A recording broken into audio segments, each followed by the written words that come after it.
Greetings and welcome to the energy of Taurus. This is Ron from Terra of the Twin Sun. Terra of the Twin Sun is a functional division within the Order of the Twin Sun. Please take only what you will. We shall begin with a concentration on Venusian energy, that is through the centrality of the second house. And firstly, I would like to sort of give a primer on the effects that are latent on the Lion's Gate. Okay, these were triggered by about the 8th of August to the 12th of August, I would say, a gateway into the 4th house. Okay, and the interesting thing is that 2, 3, 4, 5.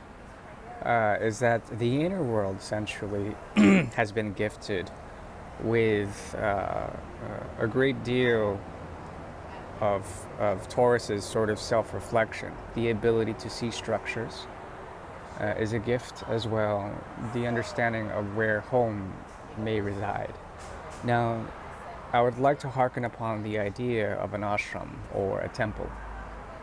And to note that these things that we try to externalize in terms of the 10th house energy of what we can go to in terms of homage or pilgrimage, in terms of some sort of place that we would call home, these become sort of embodied in such a way that the idea of home, the idea of a place that is like an ashram, which is literally a translation of the word home, would be within, and it has no time nor space. It is someplace that is constantly within. Okay, the idea of the mother comes through the Lion's Gate, and there is a possibility of an embryonic quality to all of this, primordial in nature, in which you deal with the karmas that are given to you and are incited from the point of your conception into maturity and into the later years of development. The idea of home and homesickness, this idea is a motif, okay, in which you can find that there is a transcendental quality that home resides within, that home is deeply from a source within, okay.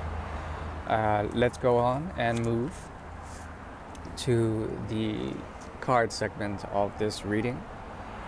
And this is for the energy of Taurus, the second house, as well.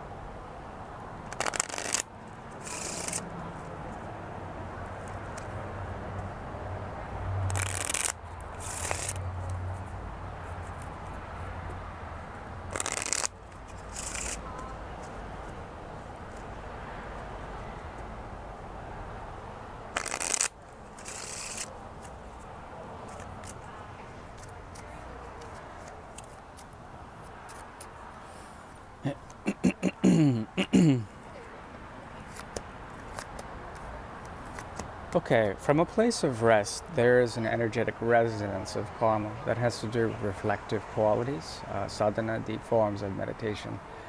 And through this, there is an ability to see the past as a version of yourself that has a type of hidden truth, something that was not said, but felt. Okay. Moving forward, there's great beauty in all of this. There's a form of detachment that I rather like about this. It has to do with friend circles opening up for you. This also has to do with the idea of a structure, the idea of home, that is related directly to the headspace, okay? Meaning that your thoughts, your ideas are your own.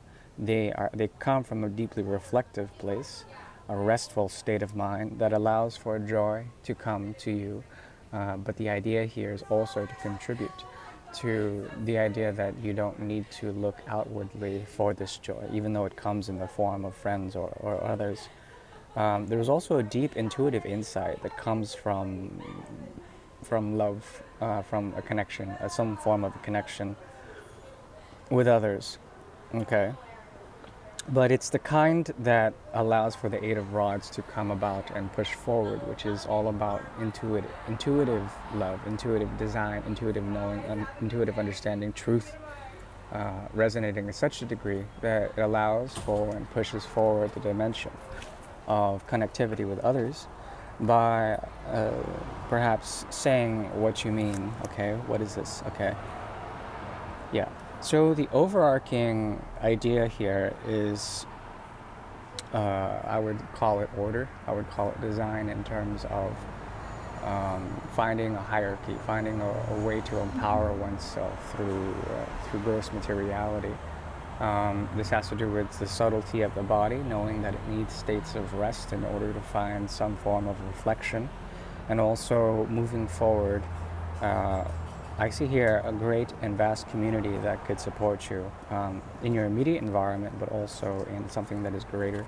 There's a familiarity to it all, and I like this reading so far. Let's move on. So we're coming to the segment known as the Great Mirror. The Great Mirror is a tool devised by the Order of the Twin Sun in order to see particular karmas that may be playing out between the energies of Taurus and the opposite, okay, a significant other that is usually symbolized through the 8th house or through Scorpio's energy, Mars and Plutonic energy, okay. What the sort of outcome that usually tends to come from this is the ability to see the other through the lens of Taurus, to see the other in terms of their transformation that is related to relationships, it's related to the idea to close off cycles of diplomacy, close off cycles of balance and imbalance, and find the balance within by embodying some form of truth, by changing oneself to rise up and to become a philosophical master of some sort, okay? And usually this is what reflects in Taurus, because they usually tend to see you as someone who is devoted to some of the more immediate karmas that have to do with lightness, that has to do with essentially the Venusian qualities of the material realm, okay? And there is a lightness about it all, and that Taurus is represented through the major arcana, the arcanic influence of the Hierophant, okay? And through this, there's an ability to have an investment, to become invested in something that may be fashionable, that may be also representative of the link between the material realm and something transcendental in nature. And therein lies this fixed access, some very intense expectations when it comes to mostly to relationships and commitments, obligations, and intense desire to transform through such connections. These are all motifs of what we're going to look into.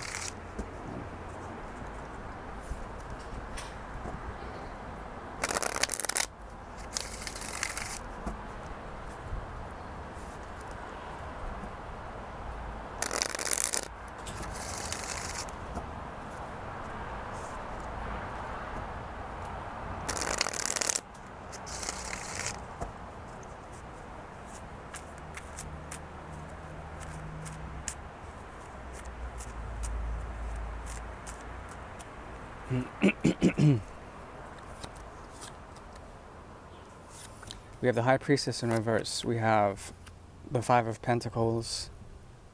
We have the Nine of Cups in reverse. Okay. So the way they see you is through the realm of the axis of Pisces and Virgo. Okay. So on one end, there is Mercury in the reverse. There's also Neptune fogging up the vision. Okay. What does this do? It imparts a very psychic propensity here, an intensity that has to do with also observing the path, analyzing the path, becoming the mirror, and transforming through it. It's very intensive. There's a self-reflective quality about you that they see that has to do with the purification of mind, body, and spirit by not walking the path. However, at the same time, there's a temptation to walk such a path. Okay, this has to do with a path that converges both of you in terms of dharma, or in terms of a way. And the interesting thing is that with this High Priestess in particular, it's my favorite card of the deck. There's an intensity that has to do with the ability to observe from a space that is uniquely one's own, from innocence, from a place of innocence. And then in the reverse, there's a type of nudity about it, wherein you become observable. There's something about it that's very self-reflective, and in such, it becomes vulnerable. There's a type of vulnerability about what they see. The way you may see them is particularly the King of Pentacles in reverse, which has to do with the design of structures. It has to do with the design of one's own life and material sort of gross resonances. That has to do with essentially the design of karma, of karmic implication. Okay, and with the King of Pentacles in reverse, it's not a very it doesn't have too much fruition in terms of what can be manifested. There is a feeling of augmentation. This person wants to augment. There's something about you that desires friendship more than anything with this. There's a sort of detached observational mode about you, detached yet observant about this other. At the same time, there's a Nine of Cups that sort of defines the soul level of this connection on your end especially. This has to do with the gross idea, this terrible temptation that you may either represent or may want to imbibe in, this temptation to go through with something that may seem irresistible. At the same time, isolation is greatly respected, and it's also sought out. There's something about this connection that requires the respective space, that requires the space of reflection in order to find the truth, whatever that may be. On their end, on the soul level, in the very deep recesses of their soul, there's something about them that is very much, it resonates with a lot of what's going on astrologically for the month of September, which is primarily a conjunction of the North Node and of Uranus in Taurus. Okay, Taurus in the reverse here, not feeling stable. Taurus here as well. The Eight of Pentacles. It's also Virgo. So there's something about them that is very much informed by their desires. At the same time, there's an element of trying to work hard, yet not bringing forward the right path, the right thing in order to become fully augmented in some way, shape, or form. It's as if they're trying to reverse the wheel of change, the wheel of time, the wheel of existence.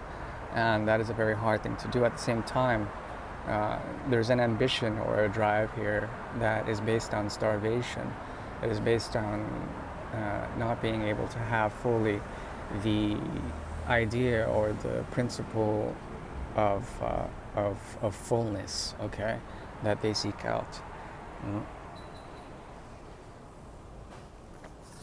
Now, consciously, what is emerging is a revision of sorts. This is an old connection. This is how I see it. Old in terms of it's a recycling of old energies that is coming about, you pulling in this kind of person, or old as literally this is an ancient connection, something that you've known. But something is trying to be declared. It's like a welling up in all the dryness that has occurred, with the heat waves as well, the inability to express what is dearly needed, which is the element of water in this connection. There's something about it that is deeply profound, and it speaks also of a river that needs to be set loose. It's as if it's been dammed in some way, shape, or form. And this is primarily through an escapist principle. The idea that obligations cannot be met, that expectations cannot be met, therefore there's a need to escape from it all, to avoid any sort of currency or current that would exist between two bodies in a plane of water or a plane of river. And what I see here is primarily the Four of Swords. Also, what's this? Let's be the Nine, the Three of Swords, as well. A lot of sword sequences here as well. The Nine and the Ace of Swords. There is a need to speak something out, but with Taurus in its sort of fall, in its detriment, therein lies the axis, which is flipped from the second to the eighth, which sort of pushes about sublimation, the sublimative qualities, the alchemical qualities of Scorpio emerge, in which there are certain degrees of responsibility, ambition, drive, and all of these change over time.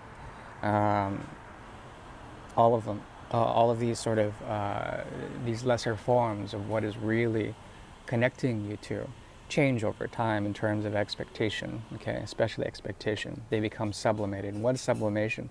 Sublimation is merely the ability to find a realistic thread in something and to link it with something a bit more transcendental in nature, something a bit more representative of the soul's design, okay? So sublimation essentially links the material realm into the etheric, into the spiritual realm.